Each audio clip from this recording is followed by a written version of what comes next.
គឺជាវីដេអូក្នុងខេត្តកែបដែលក្រុមគ្រួសារខ្ញុំបានដាក់កៅអីអង្គុយញ៉ាំហើយនៅក្នុងនេះក៏មានទូទឹកកកផងដែរក្លាសេភេសជ្ជៈផងដែរបន្ទាប់ពីបានញ៉ាំអាហារហើយកូនរបស់ខ្ញុំក៏បានរំលែងបន្តិចដោយសារតែការញ៉ាំឆ្អែតនិងរីករាយនៅទេសភាពផងដែរដោយសារនៅតំបន់កែបនោះគឺមានមនុស្សកកកុញច្រើននៅតាមឆ្នេរដូច្នេះហើយបានជាមកអង្គុយនៅទីនេះក្នុងការញ៉ាំអាហារពេលថ្ងៃត្រង់ក្រោយមកពួកខ្ញុំក៏បានមកធ្វើដំណើរមកខេត្តកំពតគឺមកដល់កន្លែងស្នាក់នៅនេះដោយដែលបានបង្ហាញក្នុងរូបហើយនៅតំបន់កំពតនេះគឺមនុស្សស្នាក់នៅច្រើនអញ្ចឹងកន្លែងខ្លះគឺពេញអស់តែម្ដងនៅពេលចែកដល់នៅកន្លែងនេះគឺមានសោះបន្ទប់ VIP ផងដែរតែនេះខ្ញុំនឹងបង្ហាញទិដ្ឋភាពនៅក្នុងបន្ទប់នេះហើយនឹងបរិវេណខ្លះដែលនៅក្នុងកន្លែងស្នាក់នៅនេះនៅក្នុងខេត្តកំពតដូចអ្នកនរគ្នាបានឃើញអញ្ចឹងគឺនៅក្នុងនេះគឺមានទ្វារនៅខាងក្រៅមួយទៀតដែរដល់ទ្វារខាងមុខហើយបន្ទប់ទឹកកន្លែងក្រែគេងហើយនឹងទូទឹកកកផងដែរហើយទេសភាពនេះគឺយើងអាចមើលឃើញនៅកន្លែងអាងហែលទឹកនៅខាងមុខដែលយើងអាចលេងបានជាពិសេសគឺក្មេងៗទូចដែលពួកគាត់មានកន្លែងសម្រាប់លេងគឺទឹករយៈនៅខាងនោះនេះកន្លែងសម្រាប់មនុស្សធំ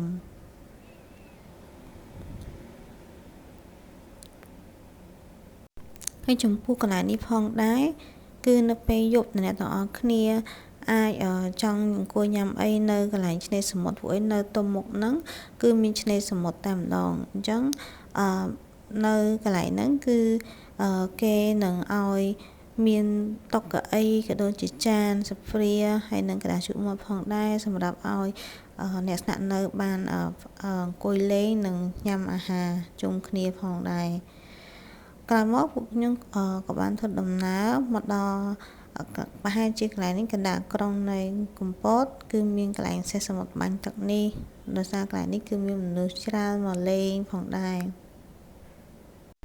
ហើយដូចជាបងប្អូនបានឃើញអញ្ចឹងគឺមនុស្សមកលេងខ្ញុំគិតថាប្រហែលជាមក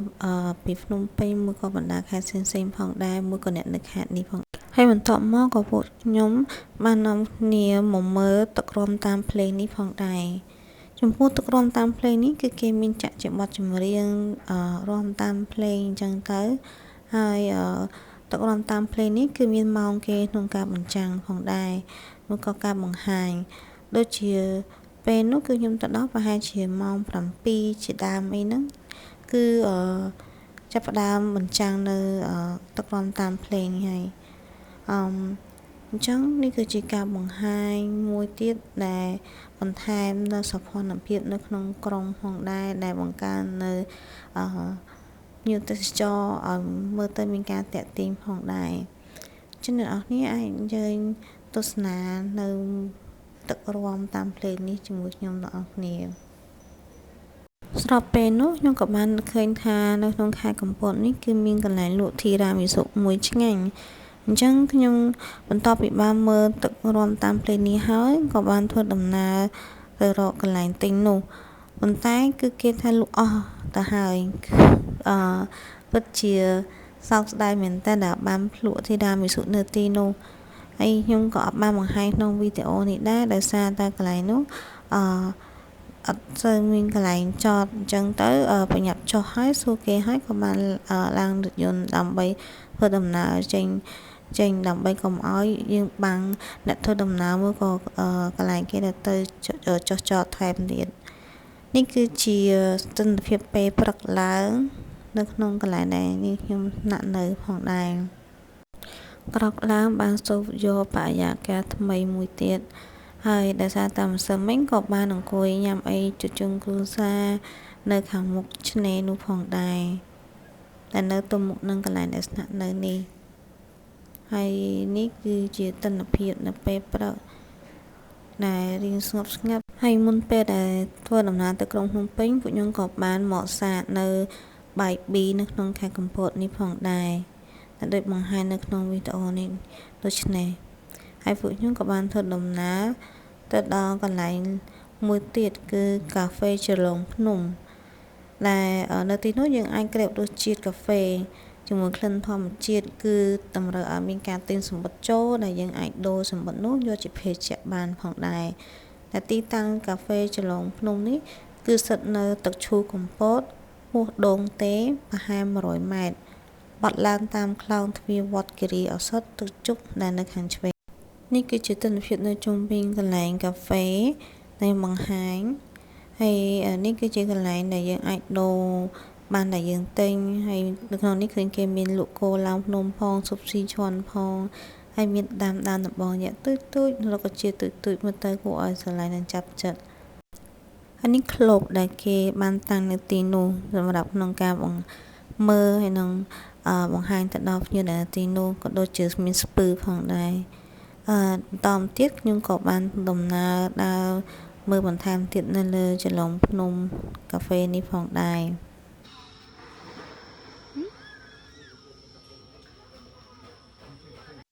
ហើយកន្លែងនេះគឺមានដូចជាកន្លែងអង្គុយលេងបន្ថែមទៀតហើយនៅក្នុងនេះក៏មានសួនល្ពៅផងដែរសម្រាប់ឲ្យភ្ញៀវអាចទស្សនាបាននោះគឺជាសួនល្ពៅហើយនេះកន្លែងអង្គុយលេងយើងអាចដើរតាមកន្លែងនេះបានហើយអាចមើលឃើញការតាំងនិងការរៀបចំរបស់គេនៅកន្លែងទីនេះសម្រាប់ភ្ញៀវអាចអង្គុយហើយឃើញថាកន្លែងនេះមើលទៅមានការរៀបចំស្អាតហើយចូលដល់កន្លែងសួនល្ពៅនេះចូលមកទាំងអស់គ្នាចានៅក្នុងនេះគេហាមយើងបេះផ្លែល្ពៅនឹងដូចជាក្នុងមួយផ្លែ$5អ្នកដែលចូលចិត្តធម្មជាតិអីគឺអាចមកសាកល្បងមកលេងនៅទីនេះបាន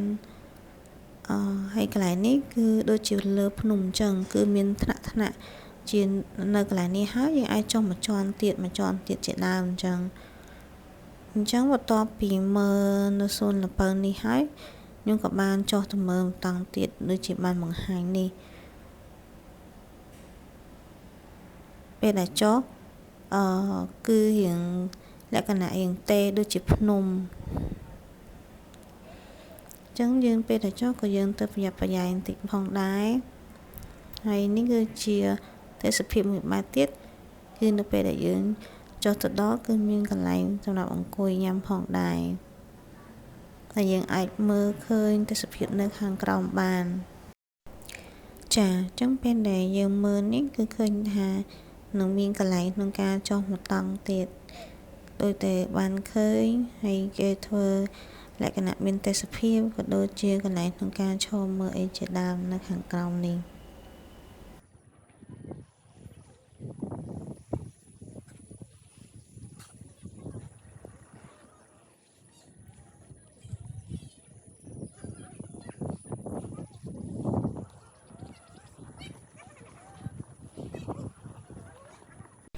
បន្ទាប់មកក៏បានធ្វើដំណើរបត់ទៅម្ខាងទៀតនៅជួរនេះផងដែរ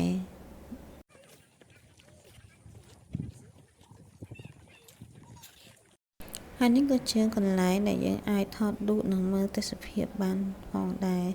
នៅម្ខាងទៀតដែលហាក់ដូចជាកំពុងតែផ្សារភ្ជាប់ធម្មជាតិយ៉ាងដូច្នោះដើម្បីយើងមានភាពងាយស្រួលក្នុងការថតក្នុងការមើលដែលមានច្រើនកន្លែងដូច្នេះអ្នកនរគ្នាអាចមើលទៅឃើញថាមានភ្នំមើលទៅឃើញទេសភាពខៀវស្រងាត់ហើយនេះកន្លែងដែលគេថតរូបមួយទៀតដែលមានផ្កាមានតងជាដើម